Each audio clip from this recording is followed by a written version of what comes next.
So moved. Any second? Second. Any discussion? Seeing none, all those in favor, aye? Aye. Aye. Opposed? Seeing none, minutes are approved. Moving on to administrative matters, we have 1 and 2 on here is basically discussion regarding the letter from Chairman Yagong and 2 discussion letter from Councilman Blas. If it's okay with my fellow commissioners, I'd like to lump these together because I feel like these are overall an overlapping conversation about this greater topic. So if there's no objection, we're going to do that. Thank you. So what we'll do is we've got a presentation from Darren. Give us some background, some history on this. And everyone's received their, yes, Commissioner Ishibashi. I'd like to excuse myself from this discussion. I'm a supporter of geothermal and all alternative energy, but this discussion on the asset fund, I would like to excuse myself from participating. Commissioner Ishibashi, you are excused. Thank you very much. And sit out there now.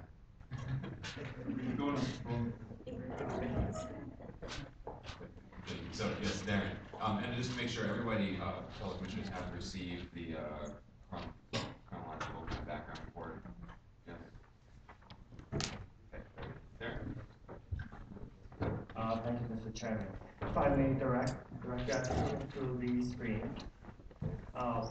We wanted to provide the commissioners with a brief overview of the geothermal resource permit number 2, by which a condition in the permit resulted in the establishment of the Geothermal Asset Fund. First, for those of you not familiar, this is a map showing the Puna district in the vicinity of Leilani Estate, which is this subdivision here toward the bottom of the map, and Nanavale Estate, which is shown at the top of the map. This is the road, couple road leading down toward Kapahol and the lighthouse. Oh, I'm sorry, it's right here. My apologies. And the PGV project site is indicated here, outlined by the heavy black line. That area comprises of roughly 500 acres, and the PGV site itself and the facilities occupies roughly 25 acres within the larger 500-acre project site. Yeah, back up for a minute. If you looked at the line going into the little area where PGV is, and you straight down, the next subdivision below that, that's Lani Puna for purposes of the commission's information, which is separate and apart from Leilani, and to some extent is probably the closest subdivision. Thank you. Thank you for clarifying that, Director. This is an aerial photograph of the project site. As you can see, the facilities basically occupying both properties. These black lines basically represent 2 legal lots of record, and that's all it represents. The PGB site, again, has various facilities occurring on both parcels, as indicated here by the aerial photo. Again, as the director pointed out, Lani Puna Gardens is located here to the south. Back in October 3, 1989, the Planning Commission approved Geothermal Resource Permit number 2 to allow for the establishment of the Puna Geothermal Venture Facility, which was proposed to generate 25 megawatts of power. That approval was subject to conditions that included a condition number 51, requiring PGB to provide contributions to a geothermal asset fund for the purpose of geothermal impact mitigation efforts within the district of Puna. PGB provided an initial contribution of $60,000 for the fund with an annual contribution of $50,000 thereafter. The state of Hawaii also made an initial contribution to this fund in the amount of $250,000. All claims and community-approved geothermal impact mitigation projects must be reviewed and approved by the Planning Commission. In July of 1995, the Commission adopted its Rule number 14 regarding the Geothermal Asset Fund, and the purpose of the rule is to allow the Commission to authorize payments from the fund to claimants whom the commission finds has been adversely impacted by activities authorized or unauthorized by GRP number 2. Rule number 14 also authorizes payment for community-approved geothermal impact mitigation projects within the Puna district. Claims for compensation from the Geothermal Asset Fund may be filed by any person or organization and may include temporary relocation, medical expenses, business or economic loss, and payment for adverse impacts.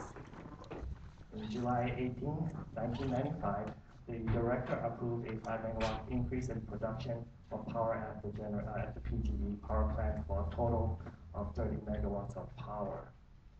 On January 19, 2001, the commission approves an amendment to GRP number 2 to allow PGV to develop and operate a 60 megawatt geothermal power plant consisting of multiple power generation facilities and support equipment. Again, similar to the amendment also contained a total of 49 conditions of approval.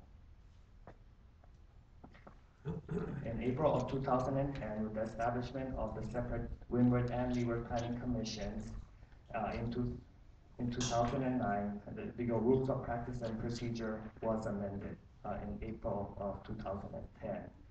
Specific to the rule regarding the Geothermal Asset Fund, the amendments allow the Windward Planning Commission only to authorize payments from the fund for eligible claimants and for community mitigation projects within the Puna districts.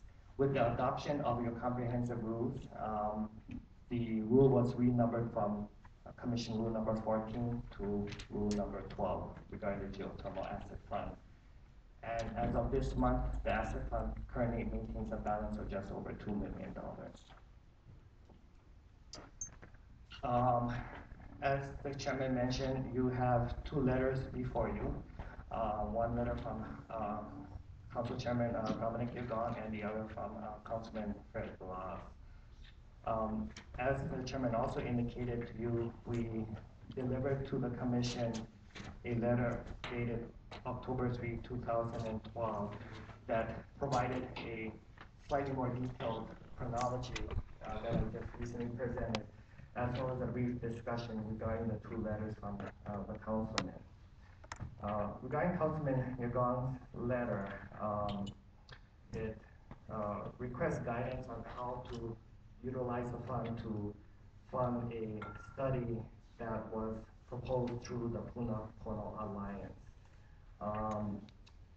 We do have some concerns and questions as to whether or not such a specific proposal would warrant compliance with the Hawaii Public Procurement Code in order to expend funds of that magnitude without following standard procurement procedures. The letter from Councilman Fred Blas was based on, he indicated that it was based on petitions being circulated in the community by citizen groups from Leilani Estate subdivision expressing the need for such a study. It didn't offer a specific proposal, but it indicated a need for such a study. The Councilman Blas letter also included a draft resolution that he intends to introduce at the council, which, if adopted, would direct the Planning Commission to identify an entity to conduct such a health study in accordance with the state procurement laws. If adopted, the resolution would be an expression by the entire county council regarding the request for the procurement of services for a health study in the Puna district. In light of the two letters, it basically asks the same question.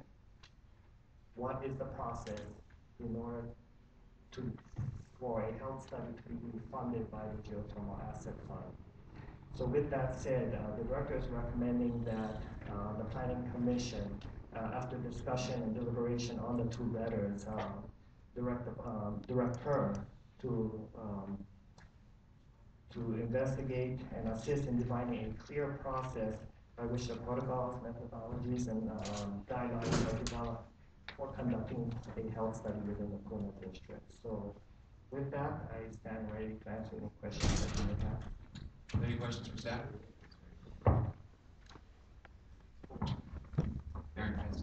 My apologies for interrupting. We did receive testimony that was has been distributed to you. One is a document submitted by Robert Patrici, and a second is a document by Mr. Eisenbauer and John Tucker. Both have been distributed to you. Thank you. Any questions for staff? Seeing none. Thank you, Darren. Yes, I want to make sure that we're clear, everybody here is clear, and our commissioners are clear that, you know, we are talking about process and bringing up any questions that we have about the process, so we're clear on what that process will be moving forward. We're not going to be voting on doing a health study, but really about understanding this and bringing up any questions that may come up, such as procurement. Everybody clear on that? If you have any questions about what the intent?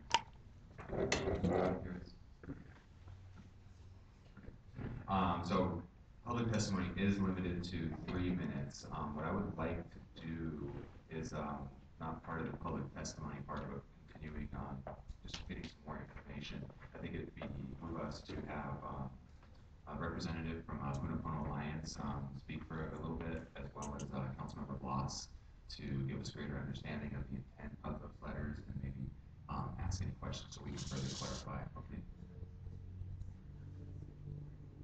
Or whoever wants to, either one, whoever wants to represent that, either one is fine. So Jeremy, go. And what I'm going to do, just to kind of keep it across the board, equal for everybody, 10 minutes reasonable? Oh, God. Okay, so okay, let's just call it 10 minutes Thank you, across the board. I know you mentioned earlier, Mr. Chairman, thank you very much for allowing this, that you're gonna lump, Mr. Blas and me together. Yeah. Well, both of us together, that's a pretty big lump, you know. Just on my side. No, thank you for doing it. I think Mr. Blas and I think, when you really take a look at the entire community, I think we're all on the same page here. And before you continue, I'm going to swear you in. Please raise your right hand. You swear to tell the truth today for the Windward Planning Commission? Dominic, you know. But just you say yes. Oh, yes, I'm sorry. I didn't hear the question. Do you swear to tell the truth today yes, for the Windward Planning I Commission? did. Okay, then you were on it. Give me your name and you may. Dominic Yagong, Chairman of the Hawaii County Council. Thank you very much for this opportunity. First of all, I just want to say that I think we really are on all the same page. All of us are on the same page. I think what Mr. Blas is trying to do, as well as myself, and I think members of the community, I think we're on the same page, which is to have a health study that can once and for all be a productive one that the community can look at and really determine if there is a problem. And if there's not a problem, that's great. If there is a problem, then it certainly needs to be addressed. But I think there's no conflict in view with that. I think we're on the same page. I just want to let you know, in regards to the letter that I sent you folks, that came on the heels of a bill that was presented to the County Council, Bill 256, which basically changed the relocation fund to be a public safety fund, which we were hoping to fund the health studies. That did pass by the County Council, however it was vetoed by the mayor. And in the veto message that was sent out from the mayor, basically what he said was that the ability to do health studies and public safety things like monitors and so forth is already available, can already be done through the asset fund. And that was one of the main points, and as a council deliberated whether they should support the bill or support the veto, that certainly was a very important point, that the asset fund is a proper fund to do the health studies and do the monitoring, purchase of monitoring and all the safety devices that the community was asking for. So, of course, the mayor's veto sustained, and so based on that, and based on the representation that the asset fund could be utilized for health studies, that's when Punapono Alliance, a very active member of the community in regards to this issue, came forward and said, okay, well, if the fund is set up to utilize to be able to do a health study, then here's our proposal for a health study. So basically, that's how it came to my office, and although as I looked at Rule 12, it was very obvious to me that it was not set up as a means to deal with either accepting or putting together a proposal for health studies. It was basically for mitigation purposes, people filing claims. so forth. So, but at the same time, being that it was a fund identified as a means to do health studies, that's why they came forward with this proposal. So, I guess the reason I'm here today is understanding that you do need to promulgate rules, and that authority does rest with you folks. So, in order for, as far as I'm concerned, for health study to move forward, it's going to be incumbent upon this body to be able to come up with those rules that everyone can, certainly agree to and support. I only come with a cautious in regards to this, and I had a conversation with the gentleman outside earlier, and I said the real importance of where this commission goes in terms of putting forth a process for the health study. It's so important to get all views of how the health study be run by everybody in the community, those that oppose, those that support. It's got to be a very good cross section, because if not, what will happen is you put forth a study or a process or even someone that administers it that either does not have the credibility or buy-in from all members of the community, both sides of the issue. You're going to end up spending a lot of time and money and end up at the same place at the very end. So, so as you promulgate these rules, please do so with that in mind, making sure it's important that everyone be able to be brought to the table. And I think there's a lot of folks that are identified already in the community in regards to the geothermal issue on both sides of the issue. So I think you can very clearly be able to bring in individuals that have these views that I think can be very important to making sure the process is a fair and equitable one that everyone can buy in. Because at the end, whatever the health study turns out is something that we hope that will be accepted by the general community so that we can certainly move on. Because as council members and certainly as commissioners, it is our duty, our sworn duty to protect health and safety of the community. And I think this health study is one of the ways that we can get there, because it can once and for all really answer a lot of questions that I think a lot of people have out there. So with that said, if you have any questions regarding the Puno presentation, that's really Mr. Bob Patrici that should answer that. I just wanted to give you my take as far as hopefully where we go from here. Thank you, Chairman Yagong. My fellow commissioners have any questions for Chairman Yagong? Thank you. May I have a seat? So, point Bob, do you want to speak on the Puno Alliance?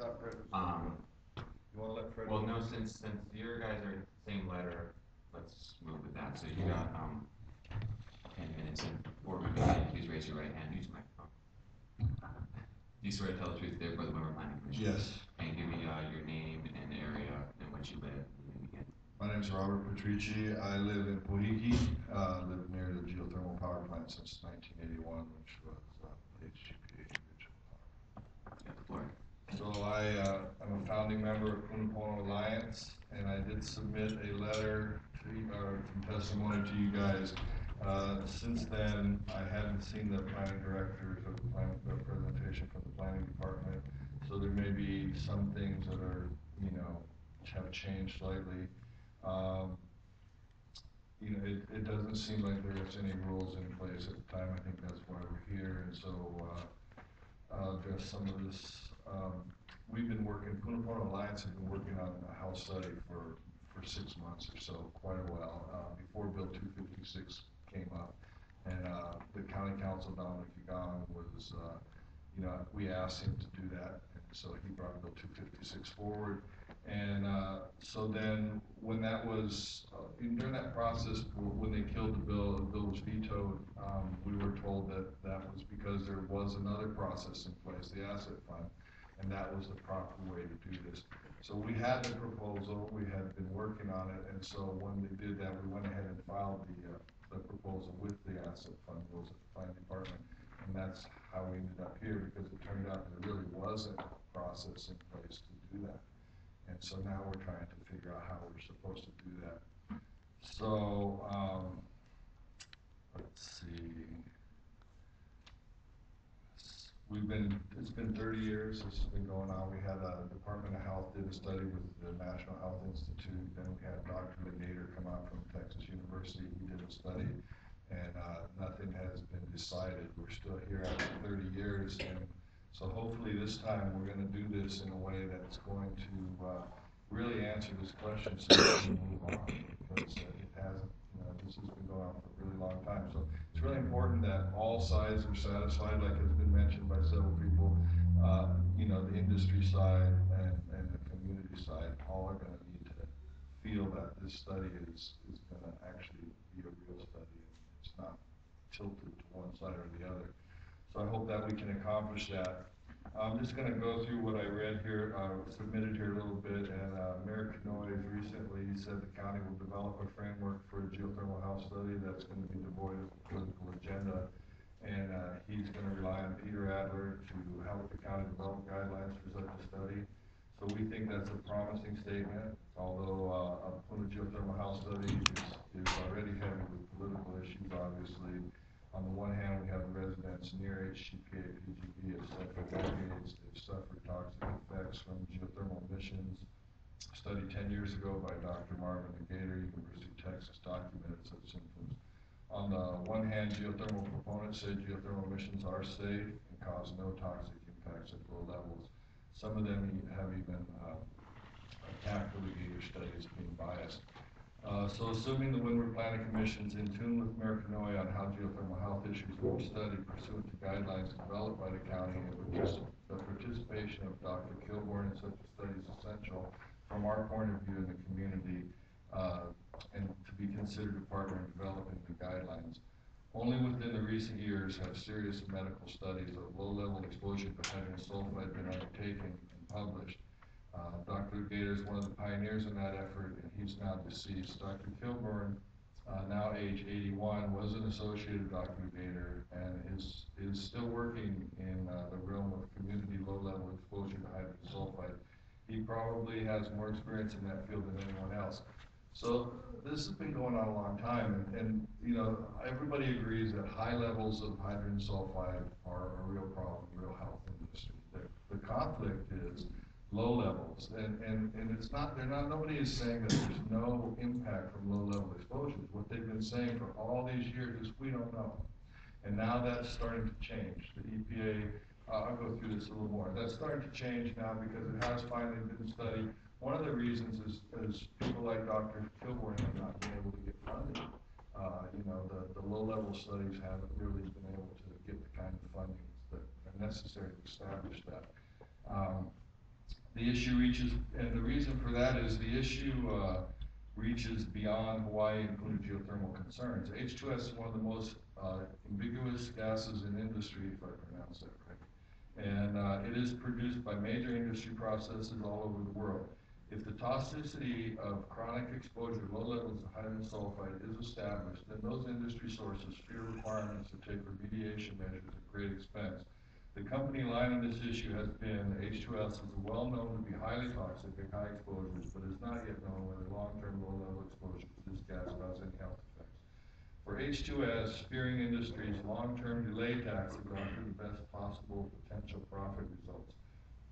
The desire to keep the community line, company line afloat is economically, politically motivated as it stands between industry and costly remediation requirements. However, last year, after 10 years of being delayed, the industry lobbyist, the federal EPA, has determined that hydrogen sulfide can reasonably be anticipated to cause serious or irreversible chronic human health effects at relatively low doses, and thus is considered to have moderately high to high chronic toxicity. Now you can confirm that in the documents. There's links to all that in the document that I gave you so you can see that for yourself. The finding was published in the Federal Registry 76 FR 64027. Funds from the government and institutional and industry sources have not been readily available to researchers likely to find H2S can cause serious or irreversible chronic health effects at relatively low doses. One such person not kowtowing to company line propaganda is Dr. Kilburn. Keeping him out of the health study in Puna would hardly be an approach devoid of political agenda. It would, in fact, to the contrary, contrary, show the community the health study is going to be eco-industry company line, not rock the boat, so-called unknown health impacts of long-term low-level exposures. Arranging for consensus is not the point of the health study. Obtaining the best measurements for toxic exposure is the point. So, that's what we want to do. We're trying, it's not about consensus, it's about getting the best study. We need this thing to be real and settle it. If it's not causing any problems, that should be what PGB wants to, right? I mean, we need to establish that. If there's no problem, let's prove it, and let's do it right this time, because we've had a lot of shots at this and we haven't done it yet. So we believe Dr. Kilbourne is the best qualified person from a community standpoint. He cannot be said to be biased based on the fact that his previous studies have found that H2S can be anticipated to cause serious or irreversible chronic human health effects at relatively low doses. The same chronic human health, the same finding last year announced by the EPA. He may be considered biased from industry point of view because he does not repeat the company line. His methods of studying community exposure to H2S represent state of the art, even those trying to maintain the company line on low-level chronic exposures to hydrogen sulfide have no toxic effects, have adopted Dr. Kilbourne's methods. 2 minutes. A genuine effect to study health impacts in Puna must include Dr. Kilbourne. I see two immediate items relating to the pending health study. First, does the authority to approve and fund the study reside in the Planning Commission or the County Council? And second, does the community must have a respected voice organizing the study, including the sure participation of Dr. Kilbourne? So I think I'm not going to be able to do this in 2 minutes, so I'll probably just leave it at there. If you want to call me back with questions, I'll be happy to answer any questions that you have. Thank you very much. Are there any questions for Mr. Petrucci? Seeing none, thank you. Have a seat. Councilor Blas.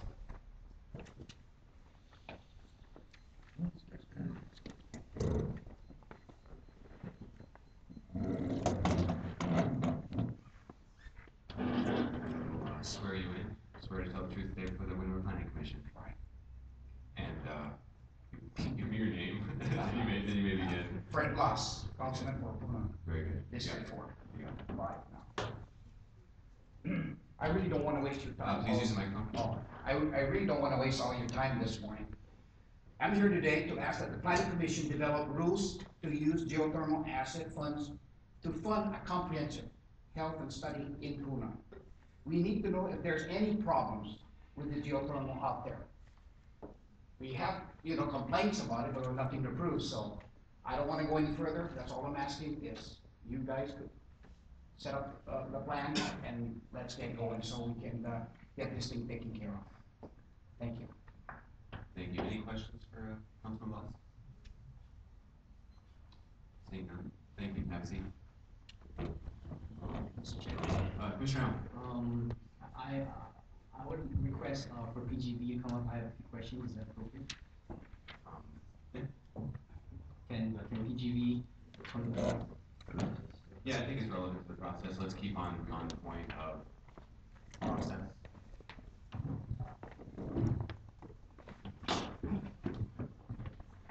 You both can speak probably? Yeah. If you both swear to tell the truth today for the Windward Planning Commission. And then give me your name before you can Mike speak. Kalekini, manager at PGB. Thomas Yagong, Commissioner Allen? Question I have for PGB, how many employees are there right now? How many employees are there on the facility working? We have 28 full-time employees so far.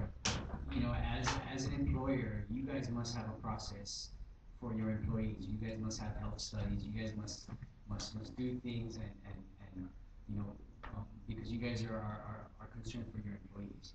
What kind of studies have you guys done, and how extensive has your study as far as health? We have to comply with industry standards. For a power plant, there's OSHA standards, there's annual physicals that we have to abide by. I wouldn't say it's a study, but all of our employees need to go in, see a doctor, general physical. It also includes what's referred to as pulmonary function testing. And it has to do with checking your respiratory system to make sure you can work in that facility. But if you're asking about studies, I think someone mentioned before, there were studies done in 1990, the early 90s after the KSA uncontrolled venting. And then there was another study done in 97 with a report that came out in 98. Sure, any more questions? Thank you, gentlemen. Have a seat. Actually, is there any other commissioners have any questions while they're here? It's been made aware to all of us as public knowledge that the administration has issued a joint fact-finding study. If it's okay with the commissioners, if there's somebody present here from the administration, I'd like to hear a little more background on that. I think it's relevant to this overall conversation about study. Mr. Melrose. Are you prepared for, I'll give you the same 10 minutes. You swear to tell the truth today before the Winter Planning Commission? I do. Okay, give me your name. My name is Jeff Melrose. I'm Special Projects in the Mayor's Office. I live in, Very good. I just want to thank, I think this conversation is a good one, and I appreciate both Councilman Yagong and Mr. Patrici's indication that the real goal here is to come up with a study that everybody can appreciate and buy into. And I think identifying what that study looks like is a challenge, particularly for people who are not involved in science. The science of gas studies or toxicity is, is new for everybody in the room probably, and certainly for the people who are going to make decisions about that, which is this commission. So several months ago we got into our effort was to say, well, let's figure out how we do a study. We know the Geothermal Asset Fund is the place to fund this process. Let's make sure we have a fundamental understanding of what work's been done elsewhere.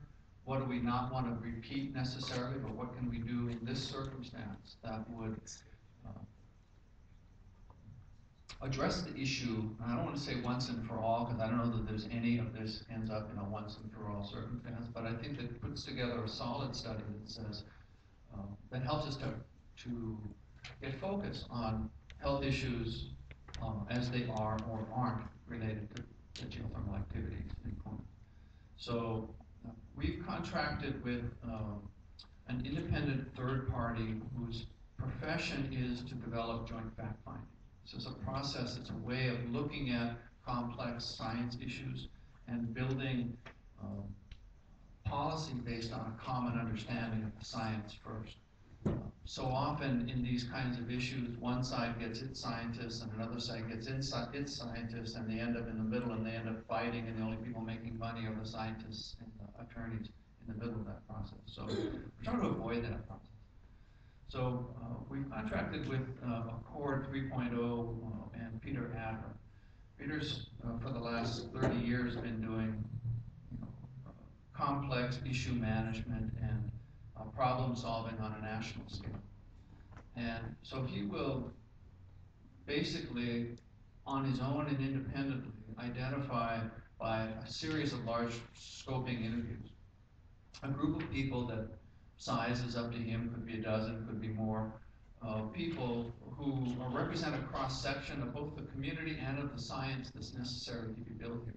Because this isn't a community contention between believe and not believe, it's a conversation about what is good science, what is good epidemiology, what's toxicology, how do public health professionals address these kinds of issues. And hold that group in a conversation, a sustained conversation for a period of 3 to 4 months, in which they're listening, they're reviewing all of the work that's been done nationally and internationally on this topic, and also then listen to the list of community concerns, understanding what kinds of health issues are we looking at, and then come up with some guidance for this commission particularly on what are the priorities for new knowledge? What knowledge do we need in this circumstance as opposed to what we already have? And what kinds of studies would be useful? How would you design such a study so that it is useful? Let me give you just a couple of suggestions. So anyway, that process may take up, probably in February next year. But it's, basically, he's out now already talking to community members, setting up appointments, talking to volcanologists and toxicologists and people doing these studies around laying a foundation for this conversation. And we'll convene this working group, I would imagine, the next 30 days, whenever he feels he has a clarity on this. So the administration sees this as a third-party process. We're not involved in selecting people, we're not going to be involved in any part of his business, and we'll simply receive the report from him at the end of this process. A couple of thoughts, just so you understand the complexity of this, is that in some forms of epidemiological studies, maybe the most difficult ones are the ones where you kind of go out and self-select a group of people who are sick, and then you study them and wonder if they're, to identify their sicknesses, and then you go look at a place that's distant, and you look at their studies, and you look at the clusters of illnesses that people have, and you blame it on an outcome. You blame it on something that you think is causing that. And that's one outcome, that's one kind of study that's out there. And I think that we need to be really clear about what level of exposure people are experiencing, and then look at those illnesses based on the kind of individual exposure that's going on there. There's a study underway, a 3-year process that's been going on in Rotorua currently, that's been studied by Stanford University, Berkeley, and Otago University in New Zealand. Their focus has been on trying to, Rotorua is one of the largest geothermal producing regions in the world, and it's right next to a large population base. So they've actually gone through a detailed study for 3 years trying to get a handle on what is this level of exposure. They've interviewed some 1,600 people in this process. And their report's out probably next year sometime, but they're beginning to collect their individual data. But they actually went through, and everybody that they studied, they actually put monitors on, or portions of them they monitored. So you could tell, was this person exposed for a day, or for 24 hours, or periodically when they went through an area for some reason or another. Just gives you a way to rank the individuals involved in the study. So methodology is important here, particularly since you're working with very small levels of exposure, relatively, and you're dealing with a relatively small population. So getting random studies would be your best option, but if you're in a small place, it's hard to do, because it's hard to get a random study and still come up with statistical certainty. So it's a complex circumstance. We need to match our study to this location, and that, in using best science and best circumstances, is an important thing. One of the things to share is that you may know that when the volcano started to erupt at Halemaumau some time ago, and we had a really major bog issue, those issues are driven by sulfur dioxide, SO2. And that's what ends up involved. So there was a concern that there were respiratory issues, and we need to be concerned about respiratory issues in our community. So there's been an 8-year study, an island-wide study of SO2 that really was a well-done community-based study, and its reports are just beginning to be finalized. One of the interesting things about that is we would have assumed that the right location where those respiratory issues that we were expecting, we would expect to see them in Pahala, where the fog collects, or in Ocean View, or in South Kona, where you see that concentration. Oddly enough, the highest level of outcome was in Hamakua upstream. Okay? That's not to say that there isn't impact from SO2, it's just that there are other things that might be causing respiratory distress, molds, other kinds of activities that might have prompted that kind of experience. So these are just little lessons that come from science, but I think the point is that our challenge is to find and isolate what the problem we're trying to solve here, and throw the study right around the outside of that. So I have copies of a project description that was written by Mr. Adler that is that I want to share with all of you. It's out on the web, it's available. This process, again, Mr. Adler will be fully responsible for it. We have no ongoing interaction on this process unless he needs to be paid for his next step in the process. So, and I do hope Mr. Patrici and others really take the opportunity to work with him, and I think that there are a lot of people out there who would appreciate the chance to, voice their concerns. And I fully agree that the answer is ultimately a study that we all have to understand and buy into across the board. So we're taking that action today, and we hope that we can provide to the commission the kind of guidance that you're going to need to expend the monies that you have at your, that is your Juliana to manage. So that's our goal. Thank you, Mr. Miller. Is there any questions for from commissioners? Seeing none, could you provide that to Minor or Jeff? Did I use my last 2 minutes? I got some that's relevant that, to what Mr. I'll give you 2 minutes. Thank you.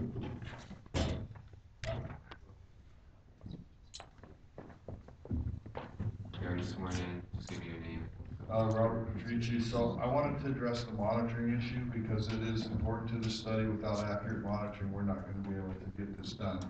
And this Monday, there was a leak at the PGV plant. They had a hose break, and I was driving by the plant, and it was a quite strong smell. I could smell it. I reported it to Civil Defense. I reported it to Darren at the planning department over here, and I reported it to PGV, and I forget who else. Anyway, so they confirmed, and Mike can come up here and tell you this, they confirmed that they did have a leak, and but the monitors all registered 0. Now this happened 2 months ago also. Paul in the room here and me smelled H2S, we called, we complained, and then I came back later that day and same thing happened, and they finally came down and did some monitoring, and up on top of a hill they got a 2 parts per billion reading. So the point being that the monitors aren't picking this up. So you're not going to be able to do a study because you're not going to know. Their monitors are going to say 0. So they're going to say we didn't do it, there was no exposure. And so the first thing you're going to have to do is fix this monitoring system. It's been going on for 30 years.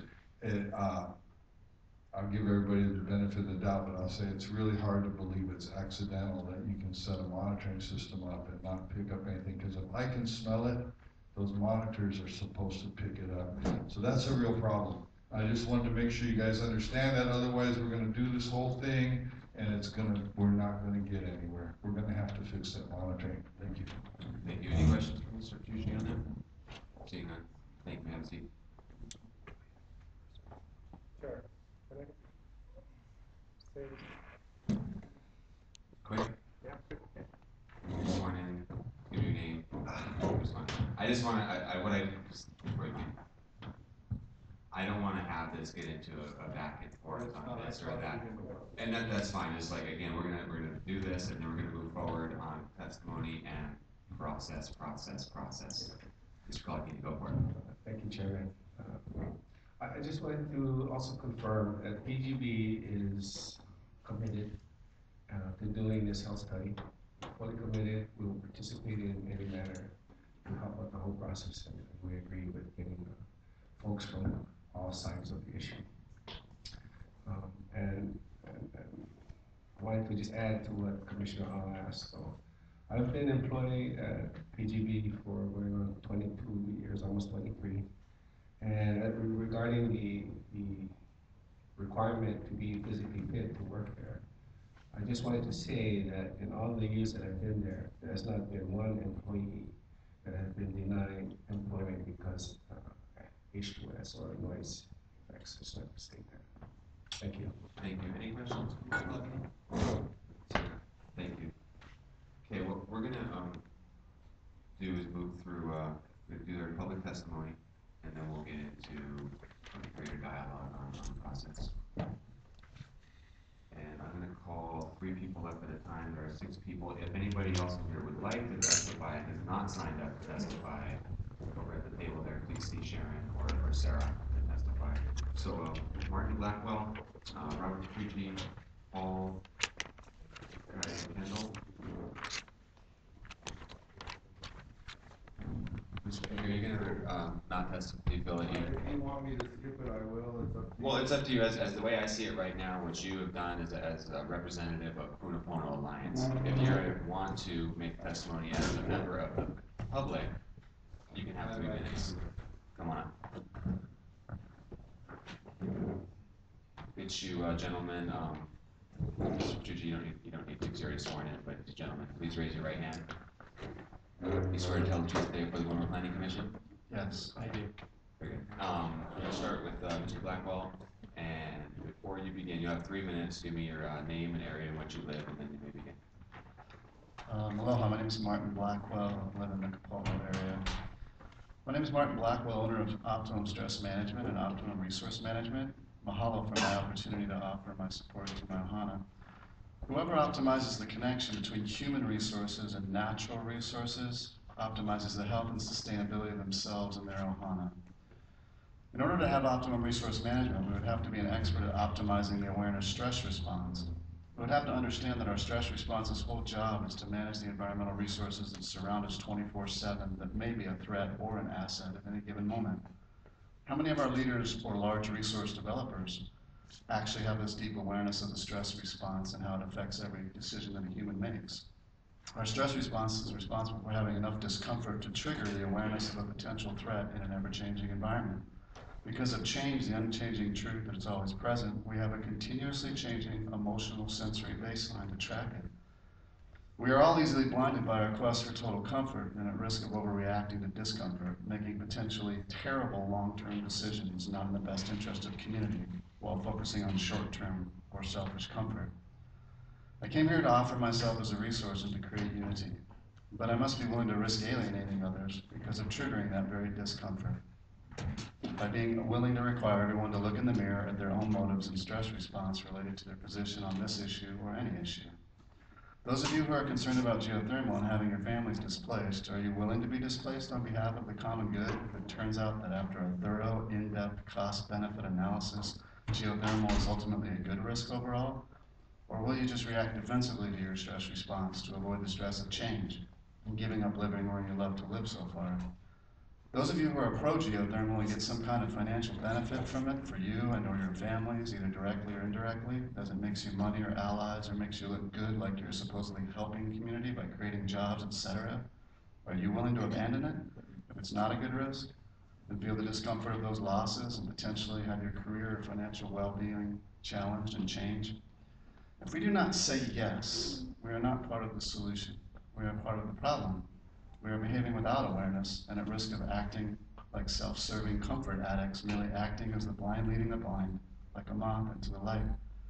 Any leaders who do not support intensive and potentially time-consuming environmental studies and permitting processes are acting as unaware leaders that are not following your oath to lead and protect the community.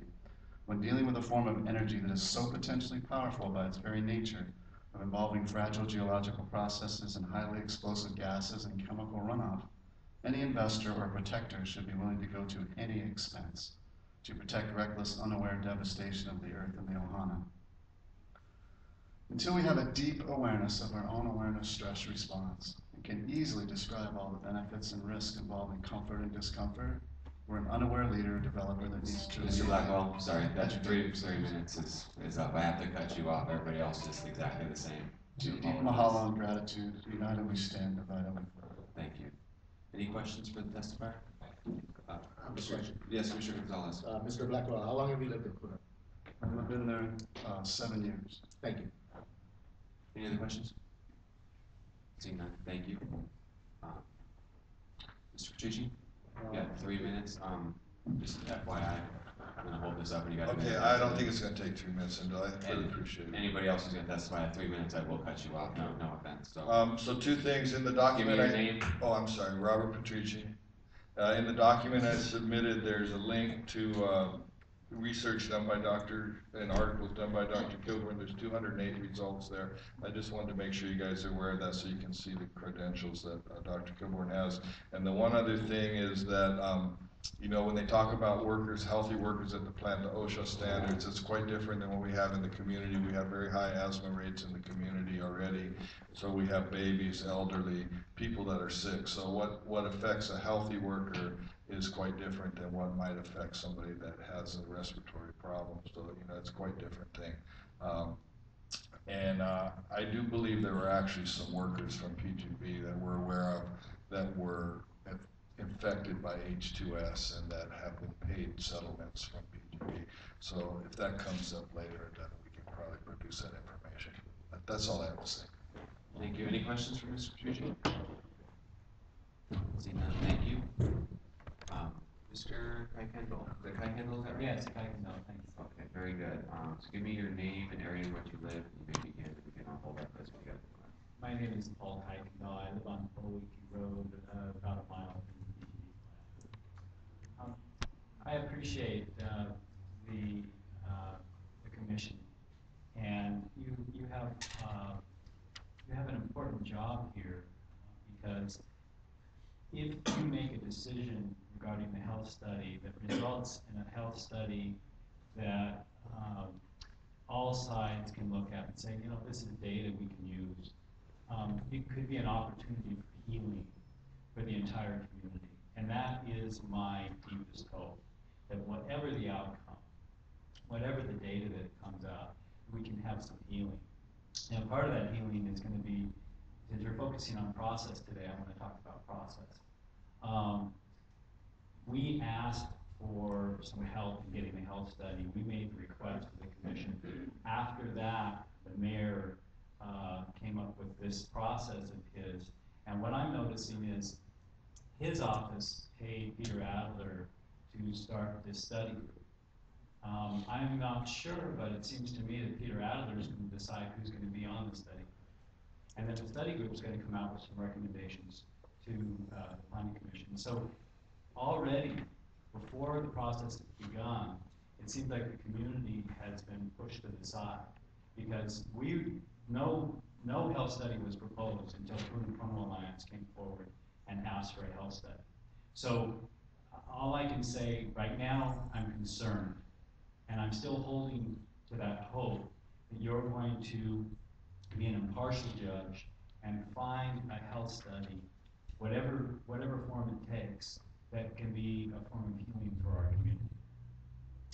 And part of that is every step of the way making sure that we have the information we need, including monitoring. What I see is for the last 30 years, there hasn't been enough monitoring, so we have the data to go forward. And that's true on the noise issue as well. It's amazing to me that there's so little data, and yet there are houses within a mile of that plant, and people are affected every day, not only by drilling noise when they're drilling, but also by the noise from the turbines.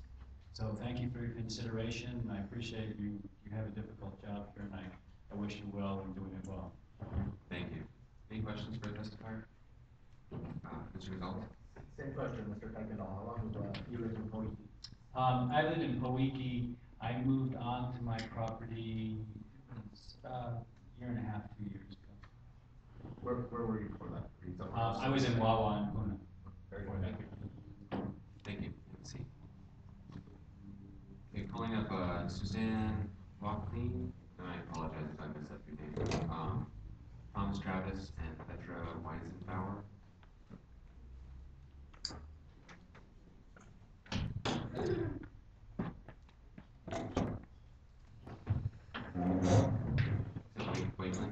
Wakeland.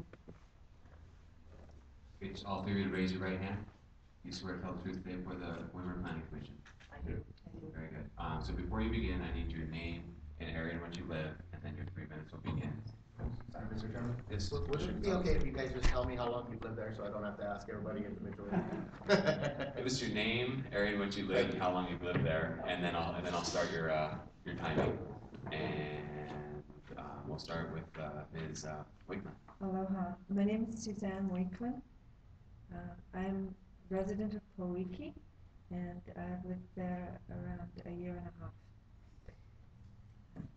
I have a PhD in physics. I worked as an engineer for 20 years before I moved here. I'm a member of Punapona Alliance, and I'm here representing myself as a member of the public. I have a couple of questions. One of the things that I've been looking at is the geothermal resource permit.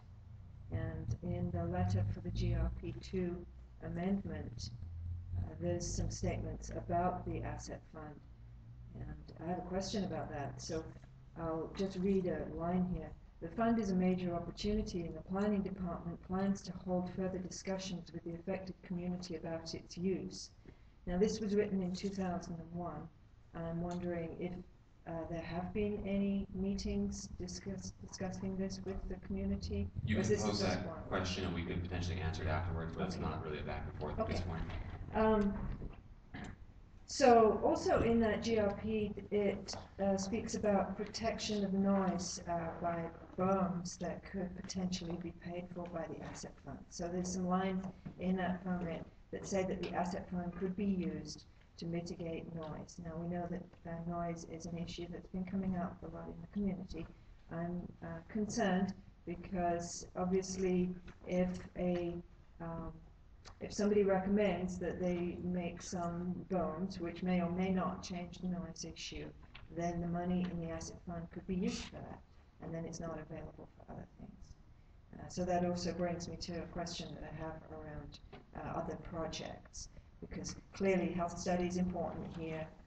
We are in agreement that we need a health study, and there are other projects also that need to be addressed. I do want to reiterate and stress the need for proper monitoring. Monitoring is something that has not been addressed properly, even though in the permits it clearly defines that there's situations that need to be complied with, but it's not really addressing properly. So that's something that we need to take care of, and that is both for hydrogen sulfide and for noise. I think that's all for now. Thank you. Thank you. Madam Director? I should say that I haven't had conversations with the community, but I do know that under prior administration, the administrative assistant, Andy Levin, had some conversations with the community and had led to some conversations with me at that point, because I was in a prior capacity, a deputy corporation counsel assigned to the planning department. But those conversations were actually geared more towards community benefits, and not so much the asset fund per se, but it was more targeted at the royalty fund. And to some extent, those conversations ended up with the amendments that were made by the county council to the royalty fund to create community benefits. Because what was going on was that people in the community were seeing that the money was sitting there and it wasn't being utilized for anything. And so my understanding from Andy Levin was that there was community interest in utilizing those funds to benefit projects in the community. And those were the only conversations that I'm aware of in I'd say the last 10 years that have occurred over the use of the funds. And it resulted in that amendment where some of that money in the royalty fund, not the asset fund, but the royalty fund was utilized for things like the transfer station and repaving of certain roads, improvements in the parks. And that was my understanding from conversations with Mr. Levin, was to some extent initiated by the community coming to the administration. And that may have ended up percolating to the county council, because I don't know exactly the background of that amendment, but that's the extent of the discussions that I'm aware of. Thank you. May I respond with another question? May you what? May I have another question? To respond to that. I'd like the first question that you asked prior, could you repeat that? So my first question was about the meetings which you've addressed, thank you. Okay. And then I was wondering about the comment that says that there's scope for paying for noise mitigation from the asset fund. That's my other question. How do you deal with multiple needs from this? It seems like $2 million is a lot of money, but a good health study is going to cost, if you have a comprehensive study, it's actually going to be more costly, I think, than the original proposal that we made. That's very possible. What I'd like to do is table the noise conversation for us when we get into conversations. I think it goes into that process. Okay. And we can bring that up at that point in time. Maybe I request the department to address that. All right. So my other question actually is around the noise issue, so if you like, I can wait for that. Please, yeah, I'll bring that up at another time. Okay. Thank you. Thank you. Any questions for the fence guard? Thank you. Mr. Travis, name, area in which you live, and for Commissioner Gonzalez, how long you live there? My name's Tom Travis. I live in Lower Puna in Kapoho on Papaya Farms Road. I've owned property there with the intention to retire for about 3 years and have lived there for about 1. I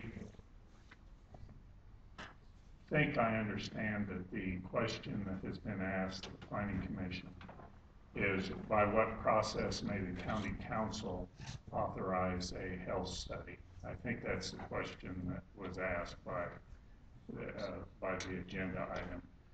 And I also understand the chairman's clear desire to stay out of the issue, but rather answer that question specifically. And so I have just 2 things that I want to be sure I understand when I leave here today, and that is, what does the mayor's study have to do with the process by which the county council would authorize a health study? And if the second question is how much does the mayor's health joint fact-finding effort to provide guidance to the Planning Commission on what a proper health study would be, how much did that cost and how was it funded? Thank you. Thank you. Madam Director, address this.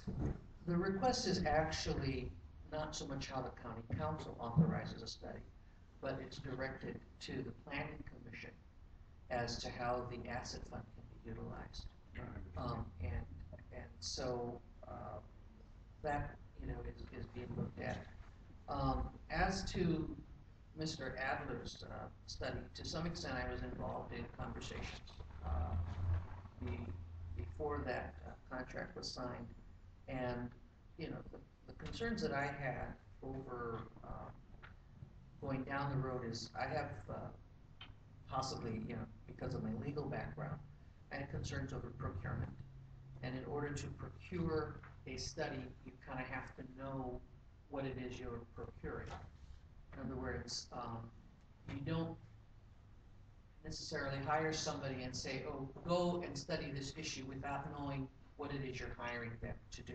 That's a good question. Yeah, and so that was why I thought that the administration's move to utilize money that's not in the asset fund, but came out of the R&D department to start that investigation was it lined up with the concerns that I had over procurement, because typically when you want to do some type of a study, you have a number of ways of doing it. One, you can determine, here's the parameters, and then you put out, this is what I want studied, and I want this, this, this, and this included in the study. And then you can either go to a list of professionals that are qualified to do that study and go take them from that list, or you do something that's called like a request for proposals.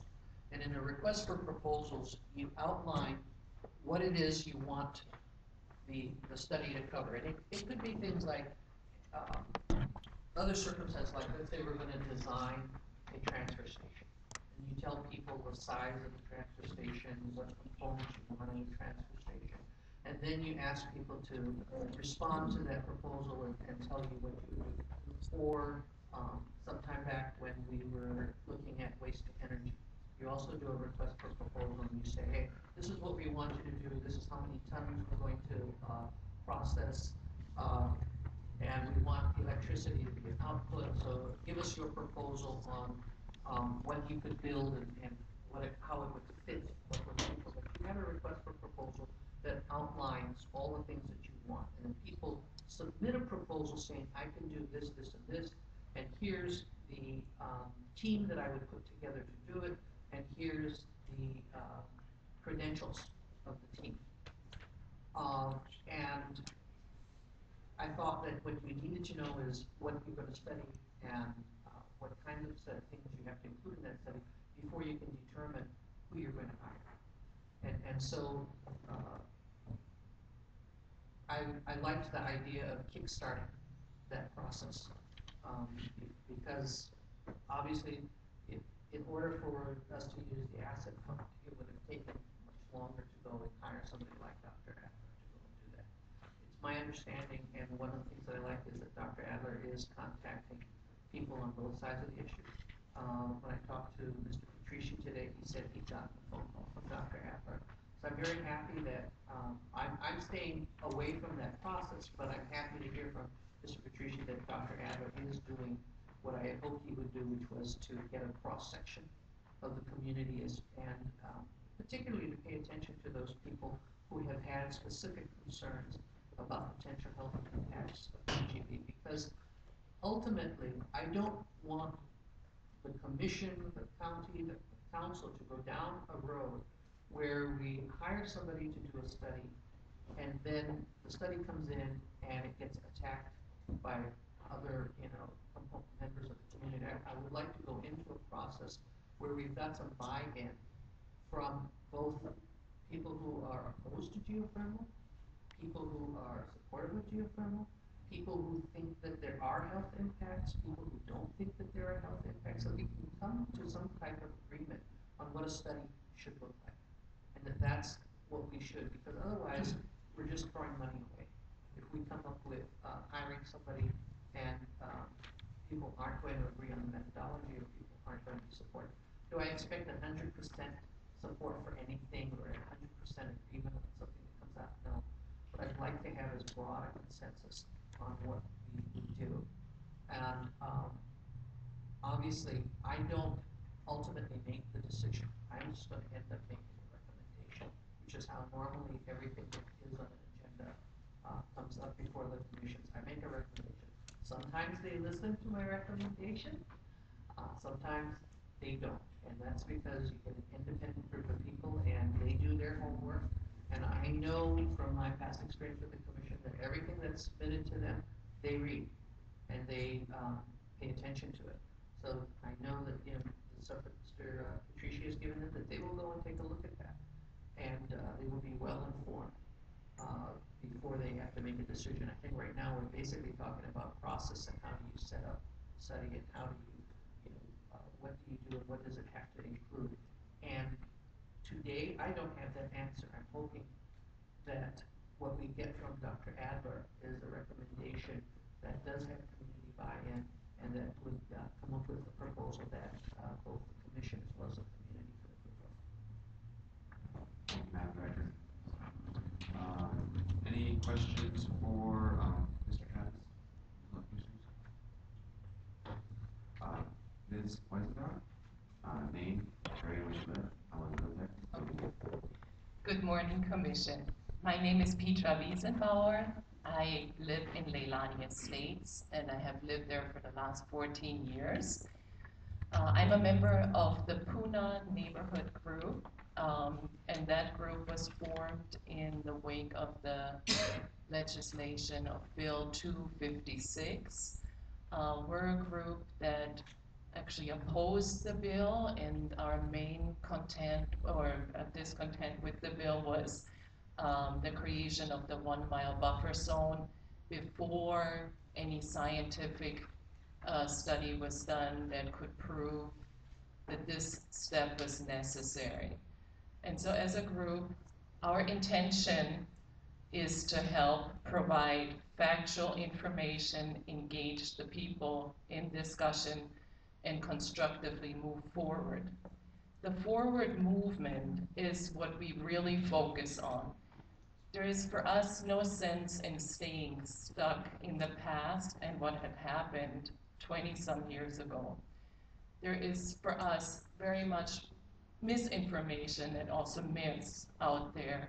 And people are kind of, from our point of view, holding on to some of these things. And we feel that this is not helping any of us. We are, even though people have said that we're not supporting the health of our community, but we are very much in support of the health studies and see it as a way to once and for all put things to rest. If there are problems in this area where we live, we're the first ones who would like to know about it and then see what can be done to move forward. The blame game for us does not help anybody. Only if we work together, we can change for the better. People in our group are in support of the geothermal development as a means of generating less expensive and renewable energy. Of course, health and safety is the biggest priority. And this must be, a big portion of planning development in the future. But we feel that with state regulation and close collaboration between state and county agencies, community groups and efforts, and the industry, this is completely doable. We, as a group, would like to share with you our concerns about the request that has been made to Mr. Yagong in his capacity as the County Council Chair by the Puna Pono Alliance, requesting funds to pay for a health study conducted by Dr. Kilburn. Although we have only limited information about Dr. Kilburn's credentials, we would like to express our sincere... Thank you, Mrs. Westbar. Thank you. Any questions for Westbar? Seeing none. Thank you all. May I have a seat? We have two more people signed up to testify. If there's anybody else in there that would like to testify, please do sign up now. Calling up Richard Jones and Dominic Yagong.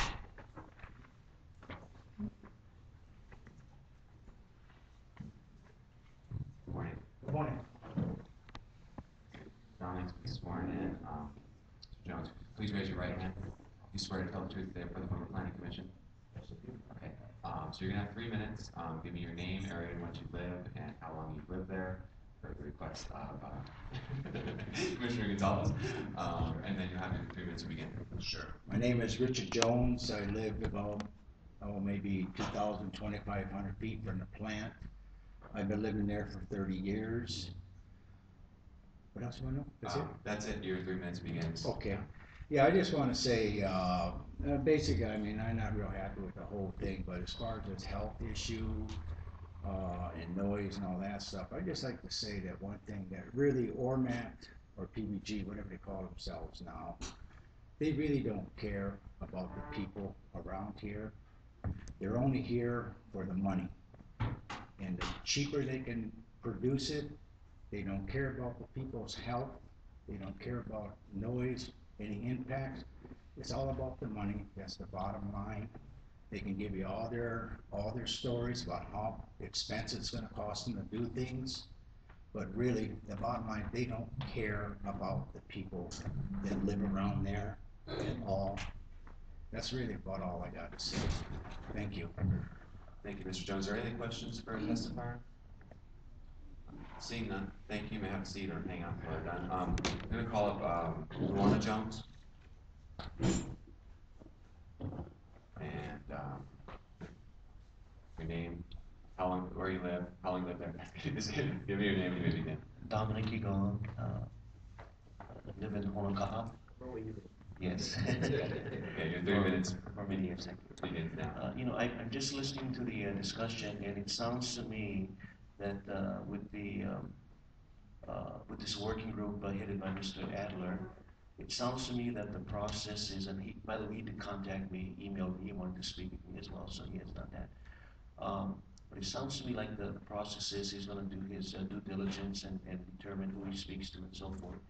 And then he's going to be making a recommendation to the planning director, which in turn makes a recommendation to the board in terms of how to go about conducting this health study. I just want to make a recommendation in relation to what I mentioned earlier. Because you mentioned this might be a process, I think Mr. Melrose said maybe February or so. My recommendation is this: before such time that Mr. Adler makes a recommendation, because once that recommendation is made, it pretty much says this is what I think should take place. I strongly recommend that Mr. Adler, before he makes a recommendation, to the director that he either maybe do both, go out to the community and express what his finding is, and especially out in Puna, so that people will have an opportunity to hear what this gentleman who has been paid for by taxpayers' money is going to recommend to the director, so that at the same time the people can vet it, or maybe even make recommendation to make the recommendation even better to the director. I think that should be done. Number two, I think he should also come to the Hawaii County Council, which I will not be a part of come December. But I think it'll be a good opportunity for him to come forward, not for action by the council, but as a communication, where he can come forward and say, these are the recommendations that are going to be made in terms of the health study that will be proposed to the Windward Planning Commission. That way, it is done in a public setting where people, just like now, will be able to come forward and hear exactly what is going to be proposed, even before it's being proposed. That way, by the time it gets to you guys, you've vetted out a lot of the problems. Because if not, when it comes to you folks, I tell you, this room is going to be pretty packed with people. But if you can iron out those problems ahead of time, it'll help make the process better. You get better community buy-in, and I think you'll have a better process. Because like I said, in the end, if there's no buy-in or no credibility, then we're just going to repeat this whole process again. So that's just a recommendation, sir. Thank you, Mr. Gong. Makes sense. Any questions for Mr. Gong? See none? Ms. Jones? Ms. Jones? Give me your name, area in which you live, how long you lived there, and then you'll have 3 minutes. And actually, I gotta swear you in. Please raise your right hand. Do you swear to tell the truth today before the Windward Planning Commission? I do. Okay, very good. Aloha. I guess I'm here to lend support to. Name? Luana Jones. Where you live? Pahoiki Road, top of the road, across the street from Geothermal. And how long have you lived there? 30 years. Okay, your 3 minutes begins now. Okay, I've been through the process, and I remember what you just said recently. For the last probably 15 years, back and forth, but no progress, you know. And Mike mentioned yesterday we did a noise study, but that was related to the mitigation proposal that we put before the county for a berm around the plant to kind of mitigate the impacts. Anyway, as far as the health study, I didn't really realize how many common ailments the people around there have until I attended one meeting of the weekly meetings at Leilani. And just generally, they include, a lot of phlegm and metal taste in your mouth in the morning. People have had cysts, almost everyone can talk about cysts removed from their bodies. And I don't know what else, but I'm thinking, where is the Department of Health in all of this? Does anybody care? It's been 20 years. People have died. And Peter Adler, I'm wondering where he came from, because he was a mediator in mediation. I don't know that he's a physician. I didn't know that, but as far as I know, he was the mediator. And lastly, I guess, does it matter who pays for it? The state, the county, the developer, the asset fund, the Department of Health? People are hurting, and it needs to be investigated sooner than later. So thank you. Ms. Jones, any questions for this part? Thank you very much. Thanks. Anybody else would like to testify? I would. Please fill out one of these yellow forms over there at the table. Will we get to ask questions? No. Not at this time. It generally doesn't work like that. It's not so much back and forth when you come up to do your testimony, but there's an opportunity if the commissioner has a question that they can go back and forth, or potentially pose a question, and then if the commissioner or the director is inclined to answer it, they do. And most times we do. But again, this is still really going to be moving to defining that process and getting more clarity on that.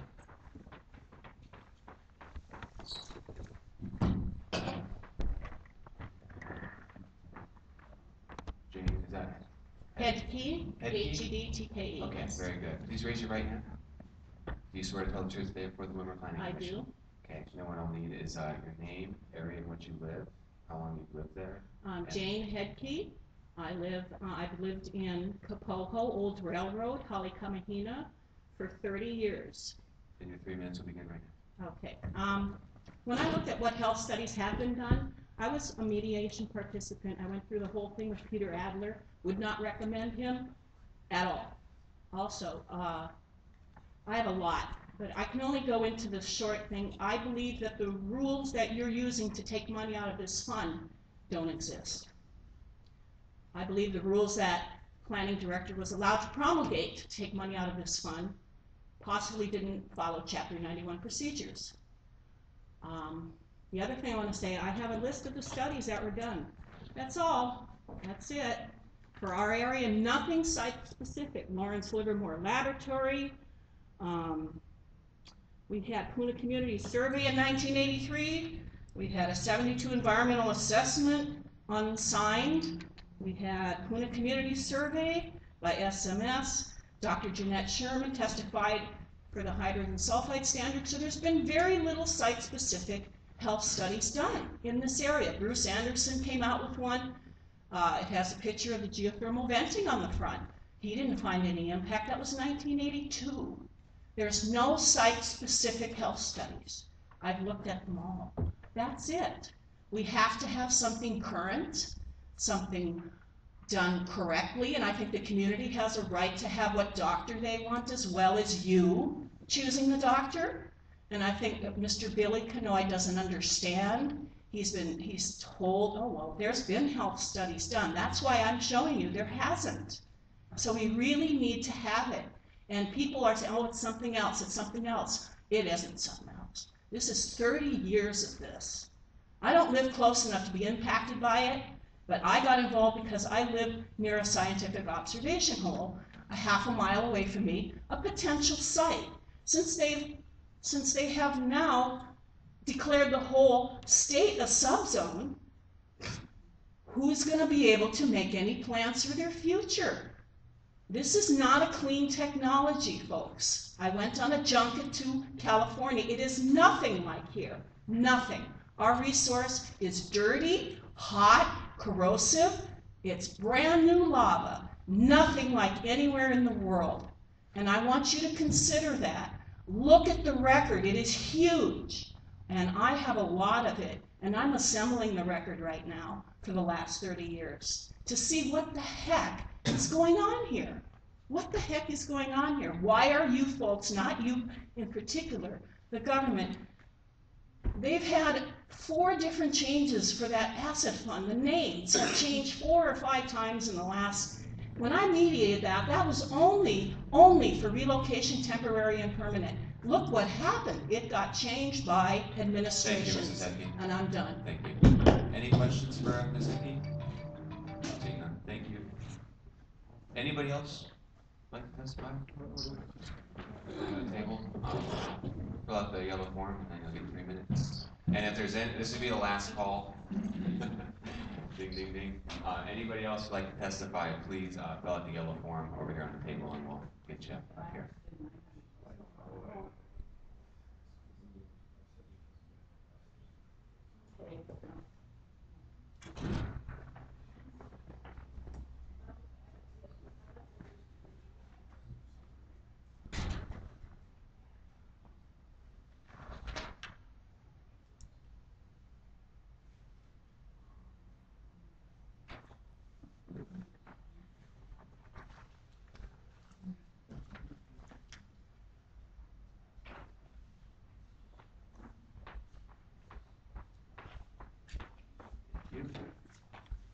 Mr. Collins, please raise your right hand. You swear to tell the truth today before the Windward Planning Commission? I do.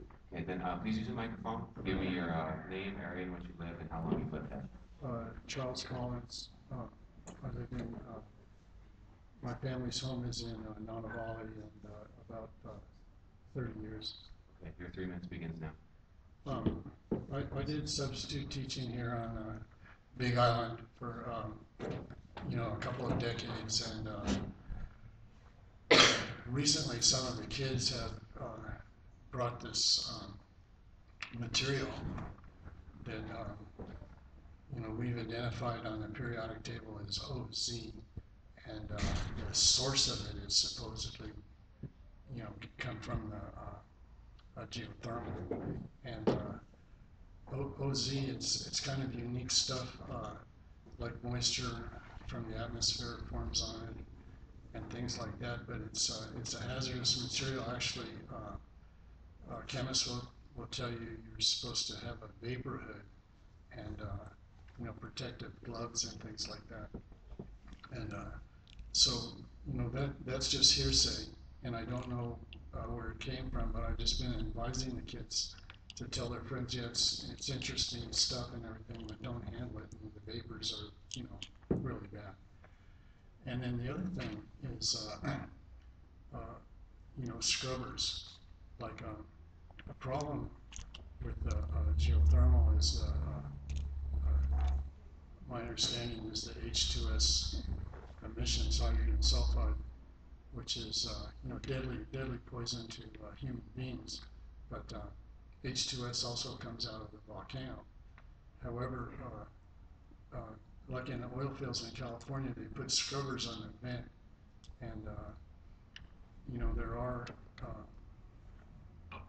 here in Hawaii in the volcanic vents under the ocean. There's actually critters that live there that metabolize H2S and fix nitrogen. And I was thinking that if we had a culture of those in a pressure vessel, that could serve as a scrubber for the geothermal and greatly reduce health hazard. Thank you, sir. Thank you, Mr. Collins. Are there any questions for the testifier? Seeing none, thank you. May I have a seat? Okay, we are done with the public testimony portion of this meeting. I'm going to call for a 10-minute recess, so we'll reconvene in 10